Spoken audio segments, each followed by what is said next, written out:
So hello and welcome to my another lecture on second law of thermodynamics. So in this lecture we'll see the statement of Kelvin Planck's statement and Clausius' statement, and we'll understand it through some examples also. So let us see. So first we'll see the Kelvin Planck's statement, and this is a statement of Kelvin Planck's statement. It says it is impossible it is impossible It is impossible to construct an engine operating in a cycle which could convert all heat into work just by exchanging it with a single reservoir. इसका क्या मतलब है? इसका मतलब ये है कि आप कोई ऐसा इंजन नहीं बना सकते जो एक साइकिल में ऑपरेट हो रहा हो और सारी हीट को किस में कन्वर्ट कर दे, वर्क में कन्वर्ट कर दे, जस्ट और एक जगह से लेके, सिंगल रिजर्वर से लेकर। इसका मतलब ये है कि सीधे दूसरी लैंग्वेज में इसको बोलें कि हम कोई ऐसा इंजन नहीं बना सकते जो सिर्फ एक जगह से हीट को ले और उस हीट को कम्प्लीटली किस में चेंज कर दे, वर्क में चेंज कर दे। ठीक है, तो इसको आगे हम देखते हैं। तो इससे पहले एक टर्मिनोलॉजी और समझनी पड़ेगी। सोर्स क्या होता है? जो हाई टेम्परेचर का रिजर्वायर होता है वो सोर्स कहलाता है। जैसे ये मैं थर्मल पावर प्लांट की बात करूं तो उसमें जो बॉयलर है वो क्या होगा? सोर्स होगा, जहाँ पे हीट जनरेट होता है। हाई टेम्परेचर रिजर्वायर जहाँ पे हीट जनरेट होता है उसको सोर्स बोलते हैं, और लो टेम्परेचर रिजर्वायर जहाँ पे हीट रिजेक्ट होती है उसको हम सिंक बोलते हैं। जैसे एटमॉस्फेयर में जनरली हीट रिजेक्ट होती है, जैसे यदि हम व्हीकल्स की बात करें, ऑटोमोबाइल्स व्हीकल की बात करें, तो हीट कहाँ जनरेट होती है? इंजन में। इंजन सोर्स हो गया, सिंक हीट रिजेक्ट कहाँ हो रही है? एटमॉस्फेयर में। तो एटमॉस्फेयर किसका काम कर रहा है? सिंक का काम कर रहा है। तो अब स्टेटमेंट को थोड़ा सा और समझते हैं। तो फर्स्ट लॉ ऑफ थर्मोडायनेमिक्स क्या कहता है कि आप ऐसा कोई इंजन नहीं बना सकते। पहले डायग्राम को देखते हैं, ठीक है। आप इस वाले पे फोकस करते हैं, ठीक है। तो first law of second law of thermodynamics बोलता है कि आप कोई ऐसा इंजन नहीं बना सकते हो जो सोर्स एक जगह से हीट को ले, Q1 हीट को ले और उस पूरी हीट को किस में चेंज कर दे? वर्क में चेंज कर दे। देखिए ये बाकी से कैसे डिफरेंट है। जैसे यहाँ पर एक कंस्टेंट आ गया कि यदि आपको हीट को वर्क में चेंज करना है तो आप कोई ऐसा कन्वर्टर नहीं लगा सकते जो डायरेक्टली हीट को किस में चेंज कर दे? वर्क में चेंज कर दे। तो किस तरह से होता है फिर इसमें? तो आपको क्या करना पड़ेगा? एक जगह से सोर्स से हीट को, इस पे देखते हैं इस वाले डायग्राम में, सोर्स से हीट को आपको लेना पड़ेगा और इसका कुछ पार्ट सोर्स से हमने हीट Q1 लिया और ये हीट इंजन लगा हुआ है। हीट इंजन क्या करेगा? Q1 का कुछ पार्ट वर्क में चेंज कर देगा और रिमेनिंग जो पार्ट है वो कहाँ रिजेक्ट कर देगा? सिंक में रिजेक्ट कर देगा। देखिए बाकी चीज़ से डिफरेंट है। कैसे डिफरेंट है? जैसे यदि मेरे को मैकेनिकल एनर्जी इलेक्ट्रिकल एनर्जी में चेंज करनी है तो ऐसा वहाँ पे कोई कंस्टेंट नहीं है कि डायरेक्ट मैकेनिकल को आप इलेक्ट्रिकल में चेंज नहीं कर दें। ऐसा नहीं होता कि मैकेनिकल एनर्जी का एक पार्ट इलेक्ट्रिकल एनर्जी में चेंज हो जाएगा, बाकी मैकेनिकल एनर्जी आपको कहीं रिजेक्ट करानी पड़ेगी। लेकिन हीट के साथ स्पेशली ये केस है कि यदि आपको हीट को वर्क में चेंज करना है तो क्या करना पड़ेगा? हीट का कुछ पार्ट आपको वर्क में चेंज करना पड़ेगा और कुछ ना कुछ पार्ट हीट का आपको सिंक में रिजेक्ट कराना ही पड़ेगा। तो यहाँ से आप एक इन्फेरेंस ये भी ड्रॉ कर सकते हैं कि किसी भी हीट इंजन की इफिशियंसी 100% नहीं हो सकती। क्यों नहीं हो सकती? क्योंकि आप कुछ ना कुछ हिस्सा उसका कहाँ पर रिजेक्ट करा रहे हो? सिंक में रिजेक्ट करा रहे हो। इसलिए जितने हीट इंजन्स होते हैं, चाहे आपका थर्मल पावर प्लांट हो चाहे व्हीकल्स हों, सबकी इफिशियंसी क्या होती है? बहुत कम होती है, इवन लेस देन 50% होती है। ठीक है, तो एक बार इसको समराइज करते हैं। केल्विन प्लैंक स्टेटमेंट कहता है कि ऐसा कोई आप हीट इंजन नहीं बना सकते हो जो एक जगह से हीट को ले और उस पूरी हीट को किसमें चेंज कर दे? वर्क में चेंज कर दे। ठीक है, फिर हम किस तरह का सिस्टम बना सकते हैं? हम इस तरह का सिस्टम बना सकते हैं जिसमें सोर्स से ये Q1 हीट एक जगह से हीट को ले और उसका कुछ हिस्सा वर्क में चेंज कर दे और बाकी रिमेनिंग हीट को कहाँ रिजेक्ट कर दे? सिंक में रिजेक्ट कर दे। यदि सिंक नहीं होगा तो आपका हीट वर्क में चेंज नहीं होगा। और इसको आप सारे प्रैक्टिकल अप्लायंसेस में देख सकते हैं। जैसे फॉर एग्जांपल मैंने नेक्स्ट स्लाइड में आपको दिखाया है।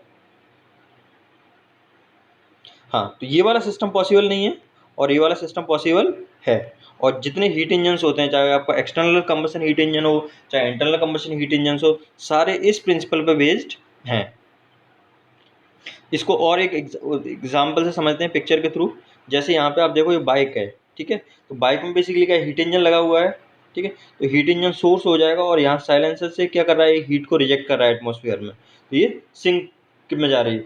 आप ऐसी कोई बाइक नहीं बना सकते हैं जिसमें साइलेंसर ना हो। मतलब इलेक्ट्रिकल व्हीकल्स की बात नहीं कर रहा हूँ मैं, इसमें इंजन वाले की बात कर रहा हूँ। तो आप ऐसा कोई नहीं बना सकते जिसमें आपका सिर्फ इंजन हो और साइलेंसर नहीं हो। तो इंजन होगा तो उसमें साइलेंसर आपको लगाना ही पड़ेगा, और साइलेंसर से जो एग्जॉस्ट फ्लू गैसेस निकलती हैं उसमें बहुत सारी हीट क्या हो जाती है, रिजेक्ट हो जाती है एटमॉस्फेयर को। इसी तरह आप दूसरा थर्मल पावर प्लांट का तो आप इसको कनेक्ट कर सकते हैं उससे, जो प्रीवियस डायग्राम था। तो इसमें सोर्स है ये, और ये जो साइलेंसर से हीट रिजेक्ट हो रही है, एटमॉस्फेयर को रिजेक्ट हो रही है, कहाँ पर रिजेक्ट हो रही है, सिंक में रिजेक्ट हो रही है। बिना सिंक के हम हीट को वर्क में चेंज नहीं कर सकते हैं। इसी तरह से ये दूसरा डायग्राम है आपका, ये थर्मल पावर प्लांट का डायग्राम देख रहे हैं आप। तो थर्मल पावर प्लांट में यहाँ पे देखेंगे कंडेंसर होता है, ठीक है, ये कंडेंसर है यहाँ पे, ये कंडेंसर है, और कंडेंसर में क्या होता है, हीट का रिजेक्शन होता है, ठीक है। बेसिकली क्या होता है, स्टीम बॉयलर में जनरेट होती है, जनरेट होने के बाद वो टरबाइन में जाती है, टरबाइन के बाद वो कंडेंसर में जाती है। कंडेंसर में क्या होता है, स्टीम की हीट रिजेक्ट होती है। आप कोई ऐसा थर्मल पावर प्लांट नहीं बना सकते जिसमें कंडेंसर नहीं लगा हो, ठीक है। तो यहाँ पर भी क्या हो रहा है, सोर्स क्या हो गया, बॉयलर सोर्स हो गया जहाँ पे हीट जनरेट हो रही है। टरबाइन क्या होगा, एक तरह का इंजन हो गया जो कि हीट को किसमें चेंज कर रहा है, वर्क में चेंज कर रहा है। और कंडेंसर क्या होगा, सिंक का काम कर रहा है जो कि हीट को रिजेक्ट कर रहा है, ठीक है। तो कोई भी जितने भी सिस्टम होते हैं जहाँ पर भी आपको हीट को वर्क में चेंज कराना हो, हीट को वर्क में चेंज कराने का मतलब हीट को मैकेनिकल एनर्जी, इलेक्ट्रिकल एनर्जी जिसमें भी चेंज कराना होता है, वहाँ पे आपको सिंक की ज़रूरत पड़ेगी। और आज की डेट में जो सबसे ज़्यादा एनर्जी रिक्वायरमेंट का फुलफिल होता है वो थर्मल से ही बनाते हैं हम। थर्मल पावर प्लांट जैसे इंडिया की हम बात करें तो इंडिया में करीब 60% जो एनर्जी रिक्वायरमेंट है, 60 to 70%, वो किससे फुलफिल हो रही है, थर्मल पावर प्लांट से, ठीक है। और थर्मल पावर प्लांट में क्या हो रहा है, हीट वर्क में चेंज हो रहा है, तो बहुत सारा एनर्जी क्या होता है, एटमॉस्फेयर में लूज हो जाता है। अब इसका दूसरा स्टेटमेंट है, तो एक चीज़ ये है कि यहाँ पे केल्विन प्लैंक्स स्टेटमेंट ये एक्सक्लूसिवली किसके लिए एप्लीकेबल है, हीट इंजन्स के लिए, चाहे वो इंटरनल कंबशन हीट इंजन हो चाहे एक्सटर्नल कंबशन हीट इंजन हो। अगला है क्लॉसियस स्टेटमेंट।